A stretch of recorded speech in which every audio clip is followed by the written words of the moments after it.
Bueno, hola de nuevo. Y ahora que hemos cogido fuerzas ya para encarar el tramo final de la jornada,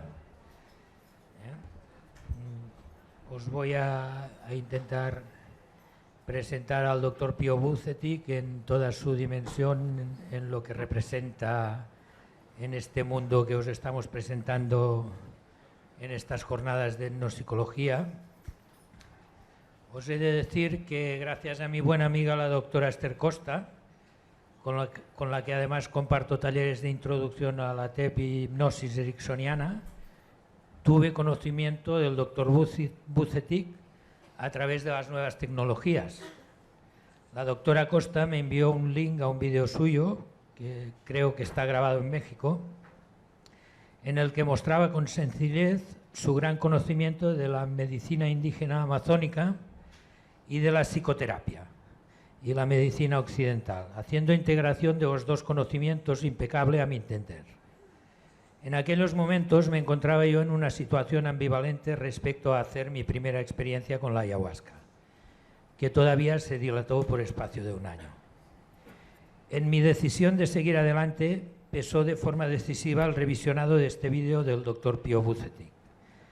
Él es natural de Paucartambo, Cusco, Perú, zona de raíces y tradiciones ancestrales, formado con las dos tradiciones, psicología y medicina ancestral, andino-amazónica, con más de 30 años de experiencia y especializado en tratamientos de adicciones y otras enfermedades físicas y psicológicas.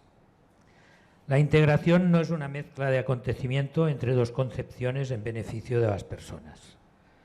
Cuando estaba escuchando a Giovanna, ella ha hecho un comentario así como de pasada, ha dicho, me fui a esta historia, ¿no? Bueno, la historia tiene 5.000 años y creo que Pío nos la va a contar un poco integrándola con nuestro conocimiento occidental, ¿no?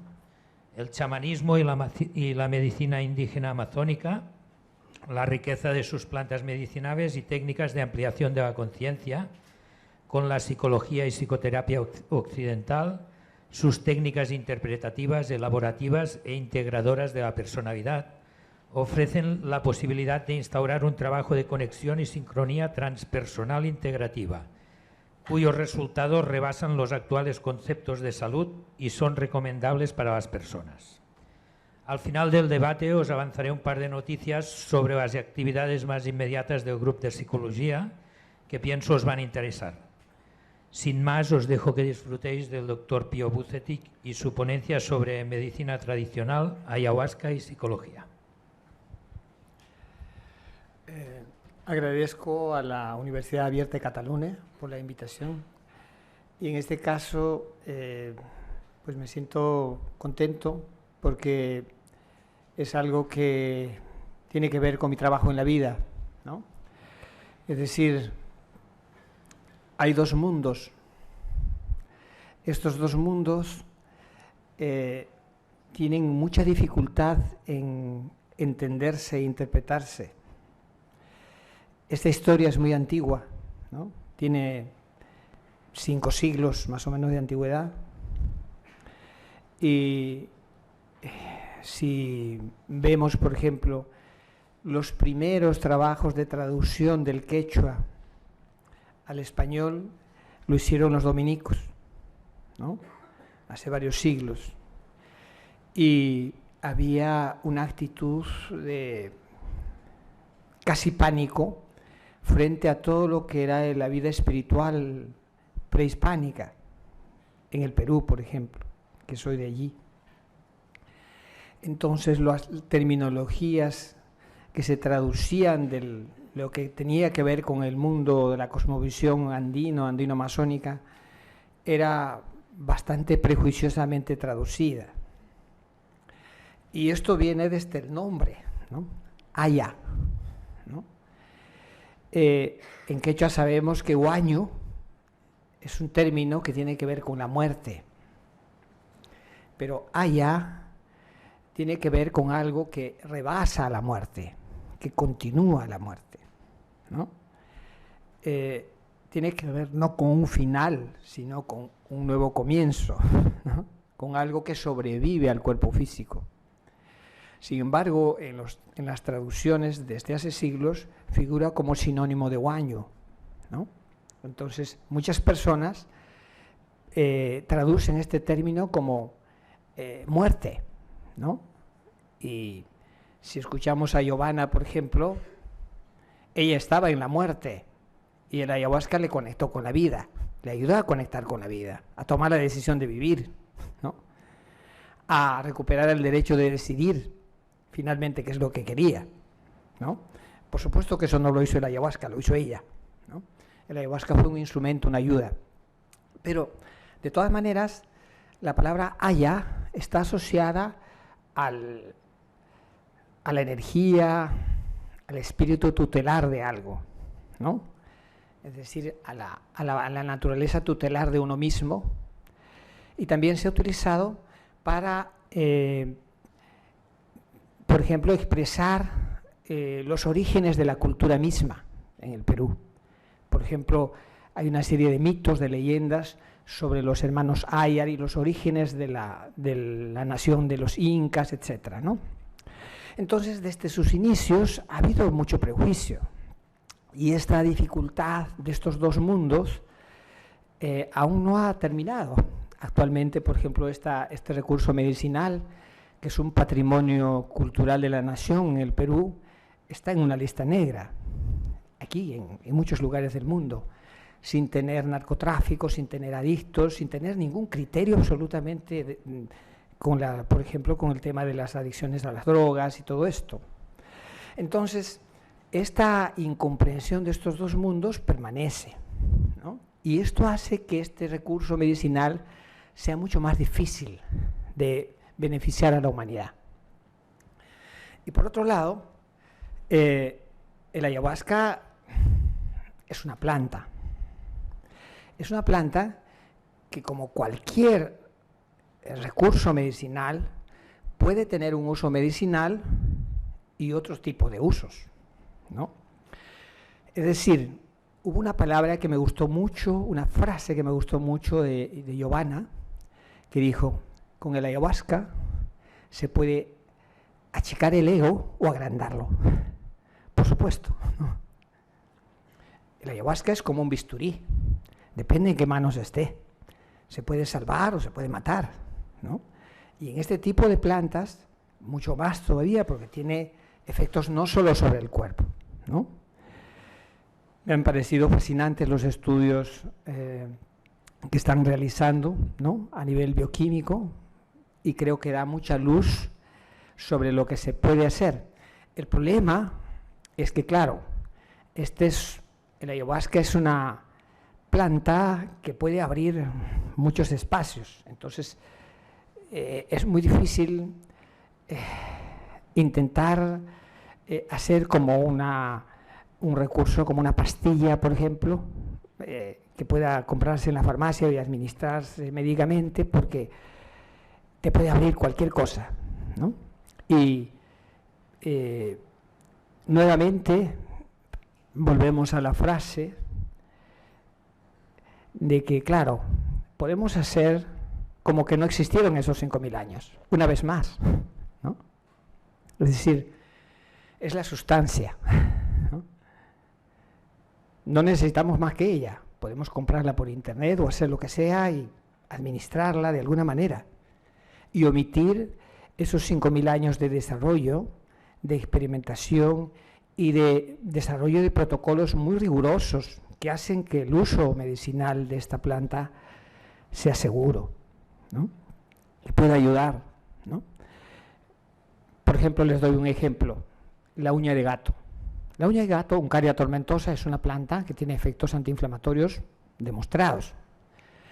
Pero el problema es que la tomaron la planta y la empezaron a fabricar en pastillas y a venderla. Jamás nos preguntaron cuál era su protocolo. Y su protocolo es muy sencillo. Sabemos nosotros desde épocas, milenios, que esta planta hace daño al hígado, ¿no? Tiene un efecto colateral. Pero para evitar que haga daño al hígado, primero que es una planta que se tiene que tomar en ayunas, 10 minutos después de tomarla hay que comer alimentos. Si uno hace eso, no hay efecto dañino contra el hígado. Pero como no nos preguntaron, una vez más nos omitieron, pues empezaron a tener problemas del hígado, ¿no? Omitieron los conocimientos de los maestros que han vivido durante milenios en estas zonas y que han desarrollado protocolos increíbles de cada planta, ¿no? Entonces, mi objetivo es defender ese patrimonio, ¿no?, que hace que el uso medicinal de esta planta sea seguro, ¿no? Me han parecido muy interesantes estos estudios de investigación, etcétera, pero básicamente a mí, yo he nacido en una zona, he vivido desde pequeño viendo todos estos rituales, entre comillas, de curación increíbles, muchos de ellos. Y me ha costado mucho tiempo darme cuenta de cómo funcionan, qué lógica tienen. Pero básicamente conectan áreas del sistema nervioso que tiene que ver con el pasado, con la vida emocional y con la memoria, con la parte cortical. Muy interesante todos estos estudios para ver cómo actúa. Pero definitivamente es mucho más que eso, ¿no? Y las bases de esta medicina tienen que ver con algo que la cultura occidental siempre ha omitido. Hace poco di una conferencia en la Facultad de Medicina de la Universidad de Los Ángeles y había un grupo de médicos, estudiantes avanzados, etcétera, en el auditorio. Y esto estaba organizado por un departamento de medicina intercultural allí. Y yo les explicaba que la mayor parte de las medicinas tradicionales del mundo se basan en un sistema que en ninguna facultad de medicina occidental se estudia. Es decir, hay un sistema que se omite, ¿no? Conocemos los sistemas clásicos que están en el cuerpo, pero hay un sistema que se llama el sistema energético.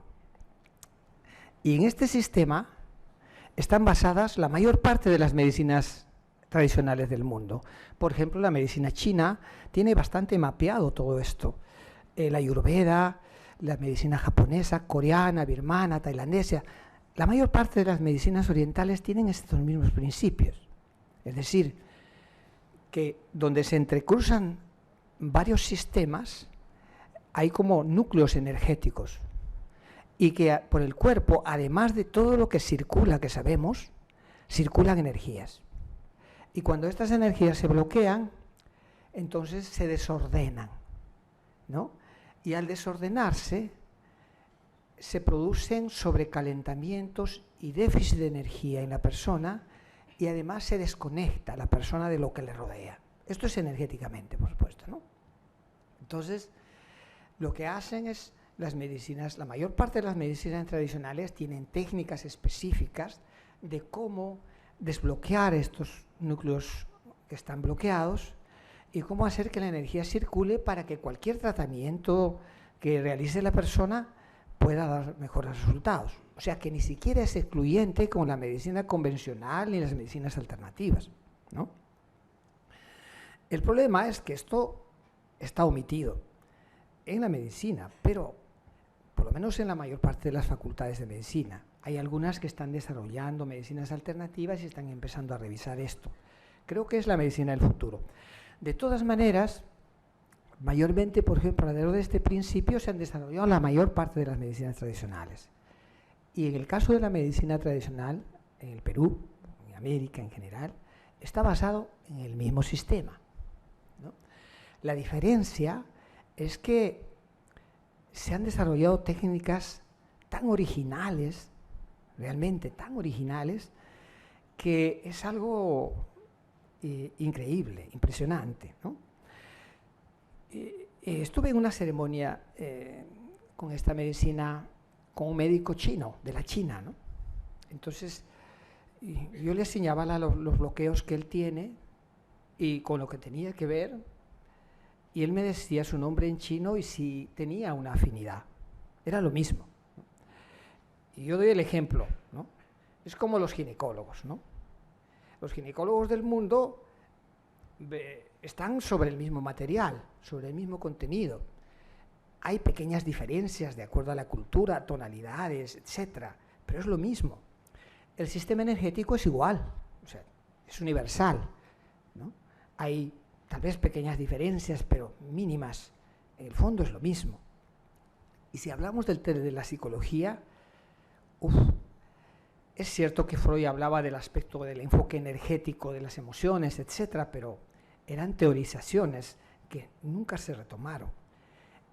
Por ejemplo, el aspecto energético de los bloqueos emocionales no existen, ¿no? Entonces, es una parte que en todo el mundo, en toda la historia, los 5.000 años o más de civilización, siempre ha existido. Nos hemos atrevido a revisar esto, a incorporarlo, a darle un sentido, a enriquecerlo. Creo que es un problema de actitud, ¿no? De soberbia, de ver lo antiguo como primitivo, y hay un tema de desprecio, de rechazo y de una actitud de ceguera frente a todo lo que se ha hecho. Si encima, bueno, con los chinos está cambiando. Actualmente hay escuelas de medicina china en todo el mundo. Pero si hablamos de los indios, de América, por ejemplo, ¿qué vamos a aprender de ellos? Podemos tomar la planta, pero estos son unos salvajes. Son ignorantes. No saben leer. Se ponen plumas. Es decir, creo que hay una actitud más peyorativa aún. Encima, no tienen escritura, cómo han mantenido, si tienen conocimientos de algo, cómo los han mantenido, cómo los han descubierto, no tienen registros. Es más complejo, ¿no? Pero de todas formas, a mí me costó muchos años irme dando cuenta cómo funciona esto, ¿no? Y voy a intentar explicarlo y además hacer un cierto paralelismo con lo que es, por ejemplo, una psicoterapia, ¿no? Y algunas diferencias, evidentemente, porque, claro, son enfoques acerca de lo mismo, ¿no? Las emociones en el mundo son las mismas, los miedos son los mismos. Entonces, de alguna manera, la forma como se abordan podrían ser interesantes, porque si se pudieran complementar el beneficio sobre nuestro objetivo, nuestro deber, es la salud de las personas, podría ser aún mayor, ¿no? De todas maneras, como explicaba, además de todos los efectos neuroquímicos de la ayahuasca, ¿qué efectos tiene la ayahuasca sobre el sistema energético? ¿No? La primera vez que vine a Barcelona, hace más de 10 años, vino una persona, una psicóloga que estaba investigando sobre justamente el sistema energético y me decía que la ayahuasca era muy peligrosa porque abría los chakras, los meridianos, etcétera, ¿no? Y a mí me sorprendió este tipo de afirmación que ella hacía, no porque fuera nueva, sino porque era redundante, ¿no? Nosotros sabemos que esto de la ayahuasca abre el sistema energético, ¿no? Por ese motivo, con el ayahuasca, por ejemplo, en el uso recreativo, uno podría hasta cargarse, no descargarse, ¿no? Uno podría volverse más omnipotente, más soberbio, no menos, ¿no? Porque es una cosa que se abre, ¿no? ¿Qué se hace con esa apertura? Ese es el uso medicinal o el otro tipo de uso, ¿no?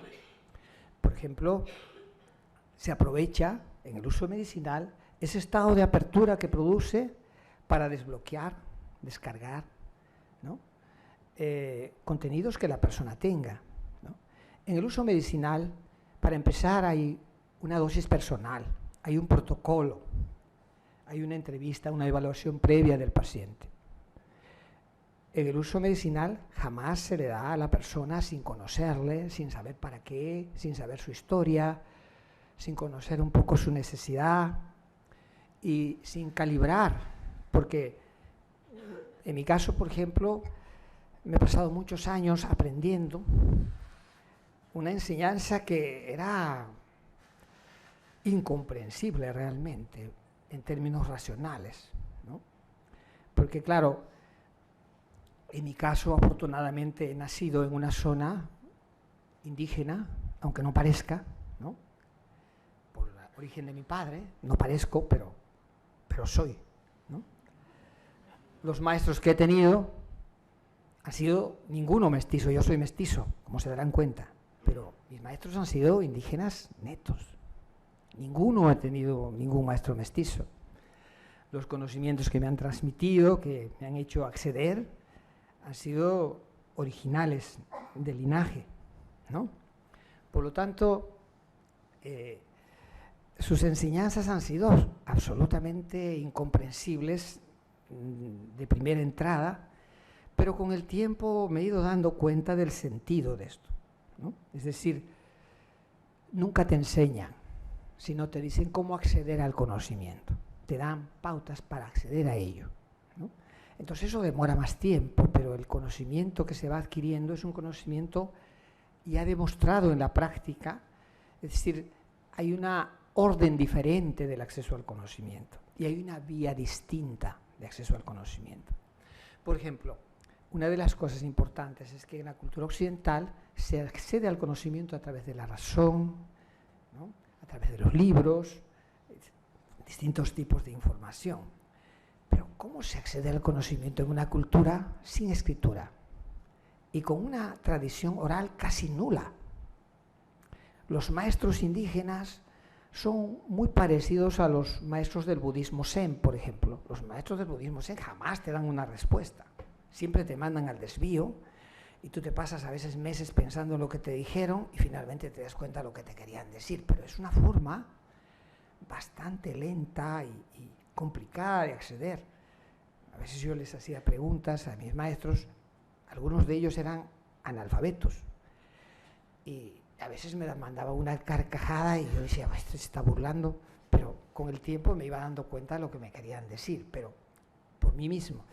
O sea que en la cultura occidental el conocimiento racional es a priorístico, adelanta, ¿no? Intenta, como decía el doctor Riva, adelantarnos a los hechos y asegurarnos de ellos. Pero en el caso de las culturas indígenas, el conocimiento es a través de la energía.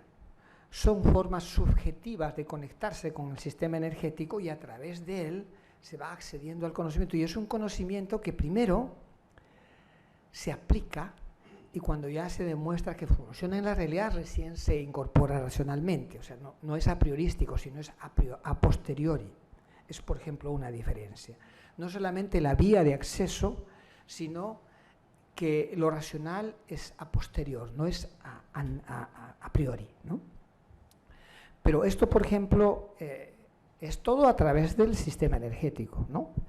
Y básicamente, por ejemplo, en el caso de esta medicina, ahí son medicinas bastante avanzadas, tienen modelos, por ejemplo, para nosotros el modelo es de equilibrio. Es muy similar a la cultura china en el sentido del yin y el yang, por ejemplo. Son dos puntos de equilibrio entre la parte femenina y masculina que todas las personas tenemos, entre los dos meridianos. Es bastante similar, porque claro, es el mismo sistema.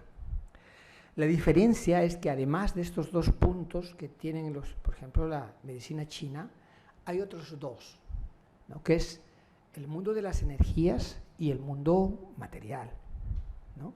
Tiene que haber un equilibrio entre ese mundo invisible a los sentidos y el mundo concreto, material. Entonces, cuando se equilibra estos cuatro puntos, nosotros decimos que la energía fluye, ¿no?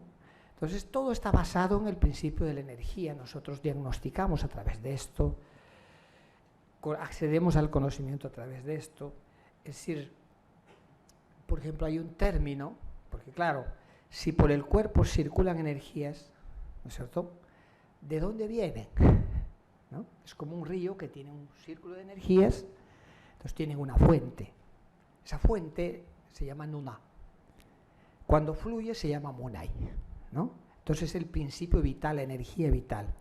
Esto no es un patrimonio de la medicina tradicional del Perú. Por ejemplo, si van a los remanentes en la India o en China, por ejemplo, hablan del chi, hablan de la energía vital. Es algo que está en todas las tradiciones, o en la mayor parte de las tradiciones.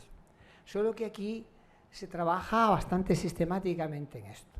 O sea, básicamente, una de las dificultades es la forma, cómo se accede al conocimiento, ¿no? Es muy importante. Pero además no son irreconciliables, porque el sistema energético y los otros sistemas que se tienen convencionales no son contradictorios. Lo que los hacen contradictorios son los prejuicios, ¿no?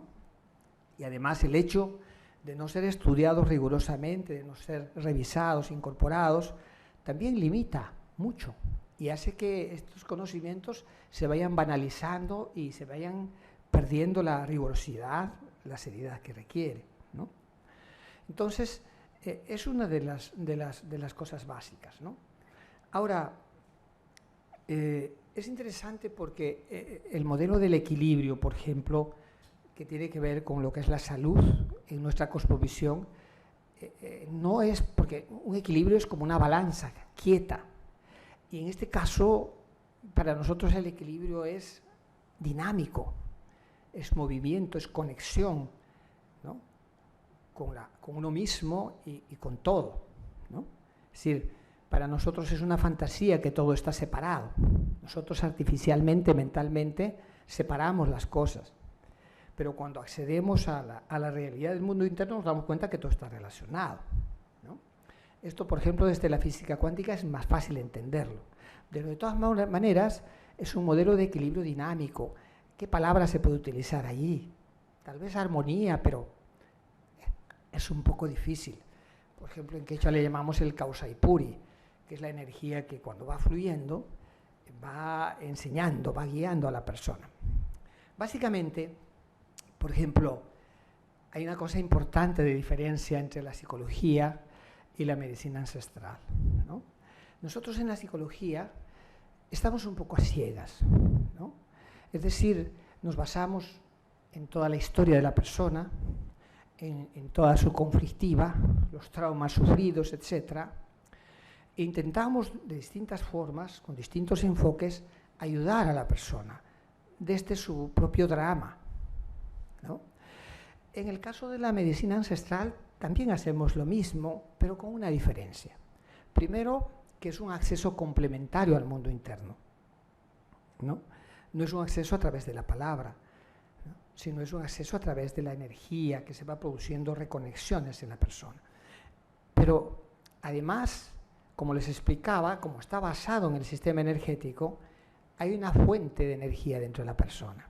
En el caso de Giovanna, por ejemplo, ella cuando ha reconectado, ha comenzado a recuperar, en base a esa conexión, lo que realmente quería, ¿no?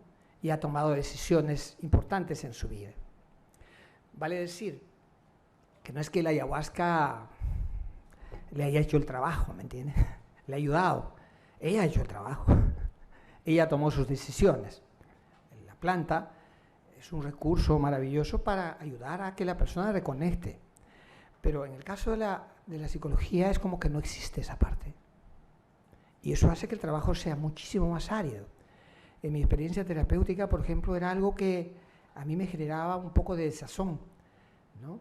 Llegar a estos núcleos, etcétera, era un trabajo riguroso, arduo, intenso, pero a la vez, al no trabajar con este núcleo vital que todos tenemos, daba esa aridez y esa dificultad.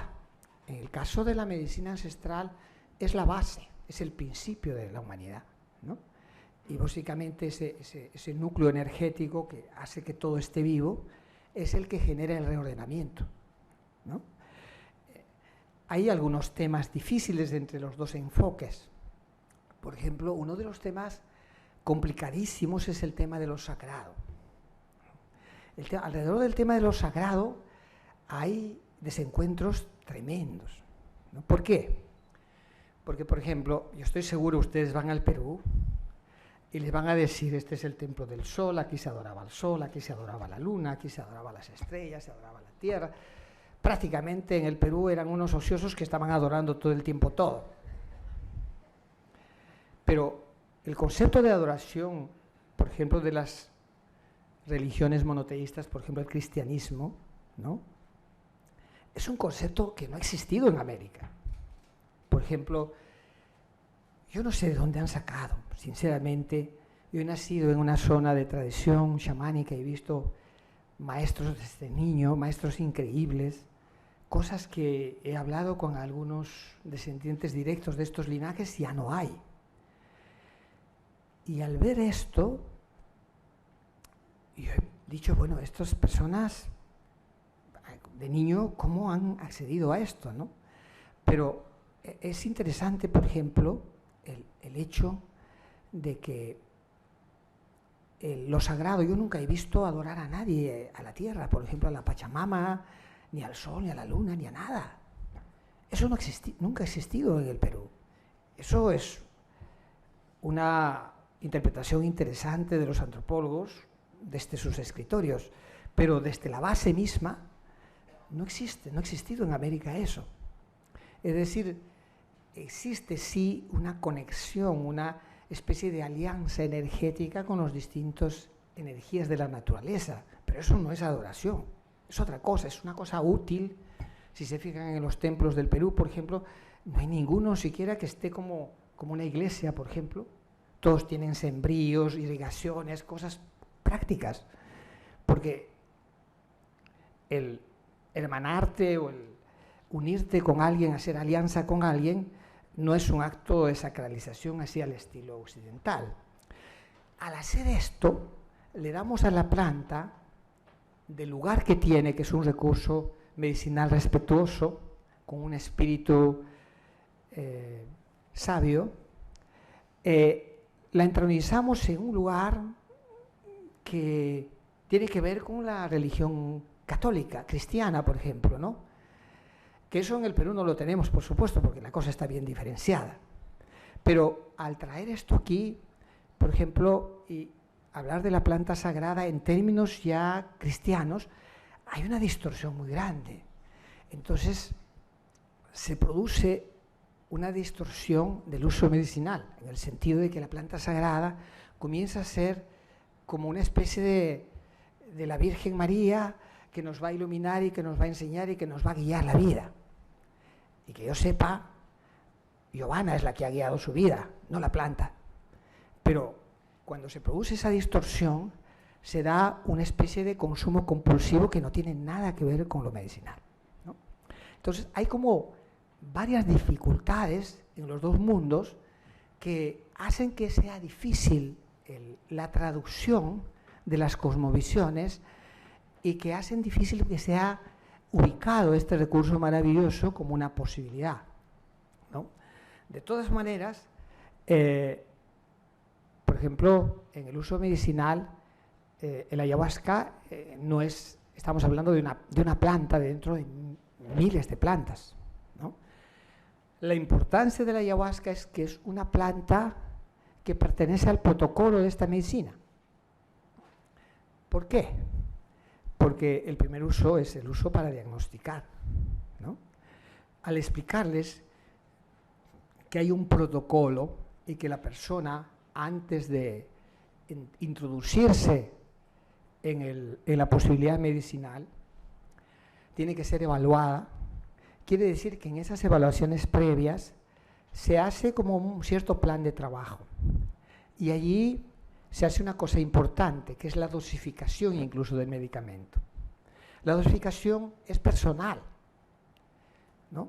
Es decir, y no tiene que ver necesariamente con la talla ni el peso de la persona. Yo he visto personas que son así y toman dosis altísimas, y personas que tienen casi 2 metros y toman dosis bajísimas. Es decir, no tiene que ver con una con intento de englobar a las personas en un sentido, aunque haya una cierta tendencia, pero no necesariamente es así. Entonces, como resultado de esta evaluación previa, se hace un cierto plan de trabajo y se establece un cierto protocolo de trabajo, ¿no? Entonces, al hacer esto y darle la dosis adecuada, la persona va a ir procesando sus propios temas, conectándose consigo misma, con su historia y desarrollando las verdaderas posibilidades medicinales de la ayahuasca. ¿Qué pasa si esto, por ejemplo, no se realiza en el uso medicinal? Por ejemplo, en el caso mío, he tenido que pasar muchos años aprendiendo. Si se omite esto, nosotros en el Perú le llamamos a esto como escupir los miles de años de desarrollo y empezar a experimentar de cero, ¿no? Omitir una vez más la existencia de culturas antiguas que han desarrollado muchos conocimientos en beneficio de todos, pero que si se omiten una vez más pueden caerse en el error de que en vez de achicar nuestros miedos los agrandemos, ¿no? Entonces, depende mucho de cómo se trabaje con esta medicina maravillosa para tener resultados medicinales seguros. Y, por ejemplo, uno de los principios que les decía es que la ayahuasca a nivel energético abre el sistema energético. Y al abrirlo, hay el riesgo de que la persona, en vez de descargar, desbloquear, pueda bloquearse más. Por ejemplo, en estas sesiones multitudinales, etcétera, hay riesgos porque, especialmente, por ejemplo, en nuestra formación, nosotros desarrollamos técnicas para que las energías no se pasen, para que la persona pueda hacer un viaje interno y pueda reordenarse, reestructurarse interiormente, sacar su balance vital, que es lo que nos estaba comentando Giovanna, y finalmente que esto pueda cristalizarse en un proceso de realización en la vida, ¿no? Pero si no se hace este tipo de trabajo, puede ser que uno termine en un autoengaño tremendo, que he visto muchos casos así, ¿no? Entonces, de alguna manera, la reflexión es que no se tome tan a la ligera los miles de años de desarrollo de las culturas y que pueda estudiarse también todas estas técnicas que hacen grandes diferencias, ¿no? Por ejemplo, una de las cosas importantes en este proceso sería comparar, por ejemplo, un trabajo rigurosamente medicinal con un trabajo experimental, grupos, para ver si el efecto farmacológico varía o el efecto terapéutico, etcétera, ¿no? Es decir, incorporar en estos grupos de investigación el trabajo chamánico, que es el trabajo el chamán es como un cirujano de energías, ¿no? Entonces, el primer uso medicinal, por ejemplo, para nosotros es para diagnosticarse, ¿no? Nosotros, cuando utilizamos el ayahuasca medicinalmente, el ayahuasca no induce contenidos, sino descubre los que la persona ya tiene, ¿no? Por lo tanto, la persona comienza a percibir con más claridad si tiene algún problema físico, ¿no? Y, por ejemplo, es interesante la comparación entre los sistemas diagnósticos de ambos enfoques. Tanto en la medicina como en la psicología tenemos enfoques casi estadísticos que agrupan por síntomas a los pacientes y dan tratamientos comunes. En el caso de la medicina ancestral o la medicina tradicional del Perú, el enfoque se llama como, más o menos traducido, sería como el rastreo, ¿no? Que no es un enfoque en el momento, sino es un enfoque longitudinal para rastrear cómo es que la persona ha llegado al desequilibrio y a la enfermedad, ¿no? Entonces, por ejemplo, les voy a dar un ejemplo. Una paciente que viene por un problema de hígado, ¿no? Si es un tratamiento médico del hígado que no le daba resultado. Mayormente en el Perú, cuando la medicina convencional no funciona, recurren a la medicina ancestral O antes de ir a la medicina convencional también se recurre para hacer el diagnóstico previo. Entonces el diagnóstico de rastreo funciona de la siguiente manera. A través de este sistema nosotros decimos la persona recupera la voz de su cuerpo. O sea, el cuerpo comienza a expresar cómo está. Por eso, por ejemplo, cuando hay personas con adicciones o con tratamientos químicos que nos contaba, obviamente la planta te hace sentir todo lo que te está ocasionando el tratamiento y uno va a tener malestares tremendos, ¿no? Pero no son producidos por el ayahuasca, sino son producidos, por ejemplo, por el tratamiento químico o por algún tipo de problema de enfermedad que tenga la persona. En este caso, la sintomatología de la persona tenía molestias en el hígado, dolores, etc., ¿no? Entonces, en el trabajo, por ejemplo, a través del diagnóstico, primero se siente y luego uno puede hacer un viaje dentro del cuerpo. Puede viajar por los sistemas, puede conectar con órganos, con tejidos, puede entrar a nivel celular, a nivel de las cadenas de ADN, etc. Es algo que allá se hace milenios. Puede ser una novedad. Hay un señor que estuvo allá, que hizo un libro sobre esto, ¿no? Pero para nosotros fue como un poco redundante, porque eso es con lo que trabajamos. Entonces, en el caso de esta paciente, al viajar dentro del hígado, es decir, conectar con el órgano, no pudo quedarse allí, sino se fue hacia atrás. Y cuando llegó a la columna, tuvo una visión, ¿no? Y vio una niña comiendo unas frutas que hay en la selva que se llaman pacay, unas frutas que no existen acá, que son como unas chauchas inmensas.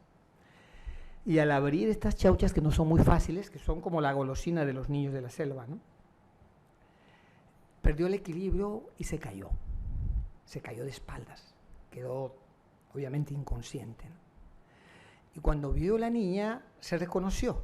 O sea, era en realidad un recuerdo, ¿no? Entonces luego vino un familiar que la levantó y la sacudió para que volviera en sí. Obviamente el diagnóstico es claro. Era un traumatismo en la vértebra que inerva la zona sensorial, que inerva al hígado. No era un problema de hígado, era un problema de columna, ¿no? Entonces al día siguiente se hizo la radiografía pertinente y efectivamente tenía ese problema, ¿no? Entonces el diagnóstico que se realiza es un diagnóstico bastante fino. Es decir, las posibilidades de diagnosticar, de viajar dentro, de ver tumores, etcétera, es algo muy antiguo ya y es vigente hoy en día, ¿no? Entonces, por eso la planta es una planta importante, porque se utiliza para diagnosticar y también para perfilar algunos tipos de tratamiento, que en algunos casos coinciden plenamente con las indicaciones del médico alopático. Y en algunos casos hay algunas diferencias, unos pocos hay a veces una discrepancia, ¿no? Pero allá el uso es pues bastante importante desde épocas milenarias para este objetivo.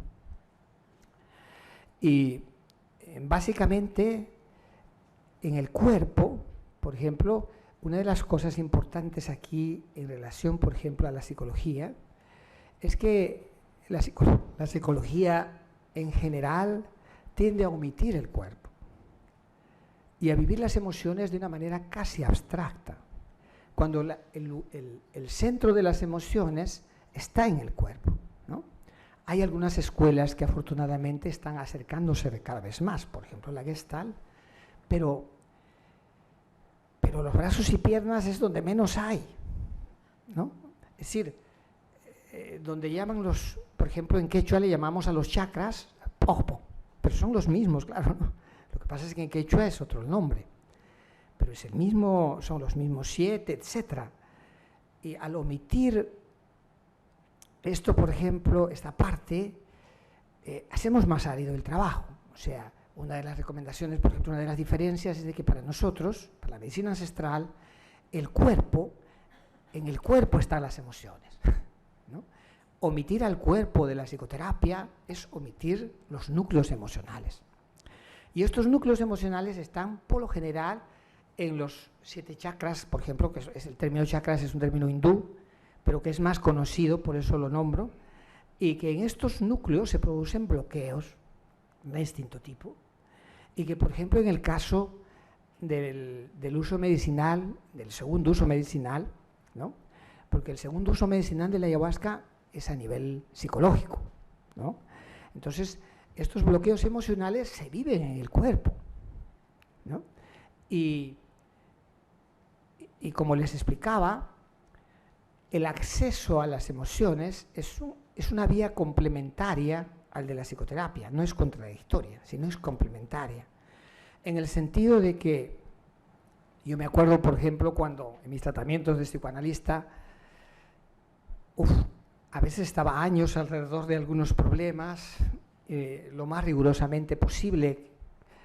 Era bastante árido el trabajo, se ayudaba, y yo me acuerdo que sí, se ayudaba, pero era muy pocas personas y mucho tiempo y dinero también para ellos, ¿no?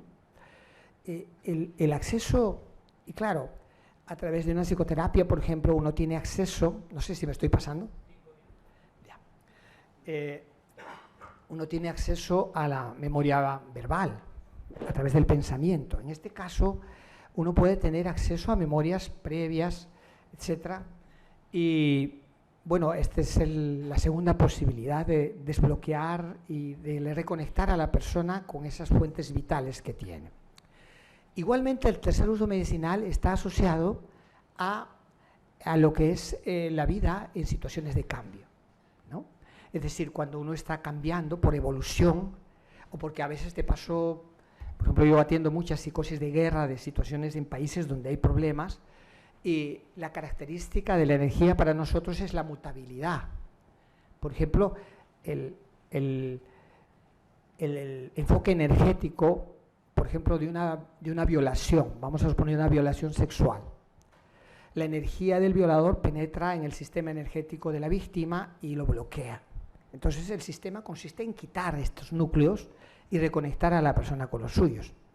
Pero igualmente se utiliza, por ejemplo, cuando una persona está en situaciones de cambio, antes de emigrar, antes de empezar un proyecto, una carrera o cerrarla, etc. También como una forma de reconectar a la persona con este núcleo de energía vital y desde allí tomar decisiones, ¿no? Y finalmente hay algo que es importantísimo, que es el cuarto uso medicinal, que es en un nivel que no existe en la cultura occidental. Se llama la salud espiritual, ¿no? Y en la naturaleza, por ejemplo, de las adicciones, porque para nosotros el ser humano tiene una naturaleza espiritual. Cuando se olvida de esa fuente energética que tiene, entra en un vacío existencial. Entonces, las adicciones son enfermedades carenciales de tipo espiritual, que se curan reconectando a la persona con esa fuente de energía que es una fuente de placer muy superior a cualquier tipo de sustancia, ¿no? Que esa experiencia no la produce la ayahuasca, sino la produce el trabajo terapéutico que se realice con ella, que es propio del patrimonio mismo de la persona, ¿no? Igualmente también hay una serie de síndromes que son producidos por procesos mismos de desarrollo a veces de la persona y que no tienen un diagnóstico ni un tratamiento, y en las medicinas ancestrales sí tienen efectivamente una escucha y un proceso de tratamiento, ¿no? No sé si me olvido de algo. Bueno, creo que he tenido que acortar muchísimo, pero me gustaría entrar luego al nivel de los debates o las preguntas que sean. Muchísimas gracias.